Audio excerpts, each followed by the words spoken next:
দুজন মানুষ একটা সময় ঠিক করেছিলেন একসাথে থাকবে, একটা সময় ভালো লাগছে না, থাকছে না, এবং আইনি পথে তারা সেপারেট হচ্ছে, অ্যাটলিস্ট মারামারি তো করছে না। It's better. আমার কাছে ডিভোর্স ব্যাপারটা খুব একটা বিশাল বড় ক্লিশে, আমার এই মেন্টালিটিটা নেই। একটা মানুষ থাকলো না কেন সেটা নিয়েও জাজ করে ফেলি।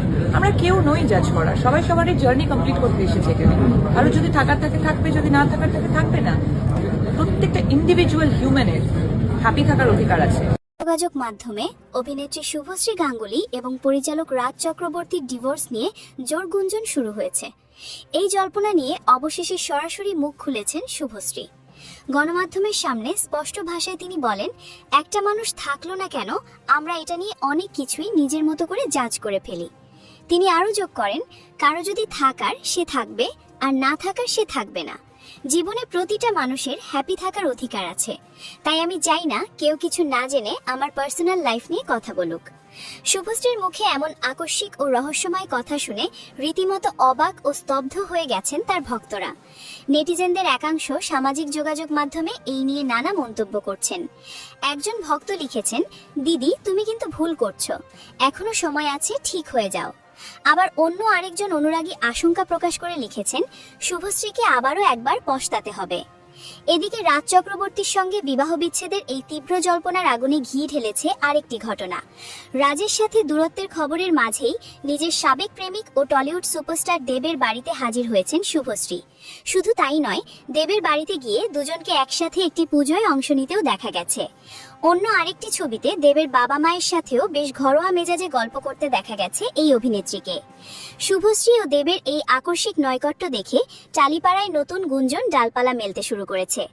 অনেকেই ধারণা করছেন, সাবেক এই তারকা জুটি হয়তো আবারও এক হতে চলেছেন এবং খুব শীঘ্রই তারা নিজেদের নতুন করে গাঁটচড়া বাঁধতে পারেন। তবে এই বিষয়ে রাজ চক্রবর্তী বা দেবের পক্ষ থেকে এখনো কোনো আনুষ্ঠানিক বক্তব্য পাওয়া যায়নি।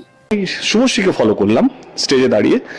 রাত্রেবেলা যখন আমাকে রুক্মিণী ফোন করে বললো, তুমি শুভশ্রীকে ফলো করলে রাজ চক্রবর্তীকে কেন ফলো করবে না?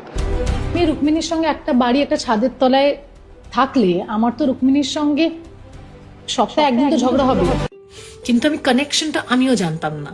যখন আমি জানলাম, I was so moved by it and I was so heartbroken. খুলেছেন টলিউডের অন্যতম জনপ্রিয় অভিনেত্রী রুক্মিণী মৈত্র। সাংবাদিকদের পক্ষ থেকে রাজ শুভশ্রীর সম্পর্কের টানাপোড়েন নিয়ে প্রশ্ন করা হলে রুক্মিণী শুভশ্রীর সিদ্ধান্তের তীব্র সমালোচনা করে এক বিস্ফোরক মন্তব্য করেন।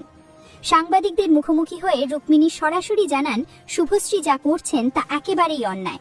তার মতে, রাজ চক্রবর্তীর মতো একজন স্বামীকে যে মানুষ ভুল বুঝতে পারে এবং তাকে ছেড়ে যাওয়ার সিদ্ধান্ত নিতে পারে, তার চিন্তাভাবনা কতটা সংকীর্ণ বা খারাপ তা এই ঘটনা থেকেই স্পষ্ট বোঝা যায়।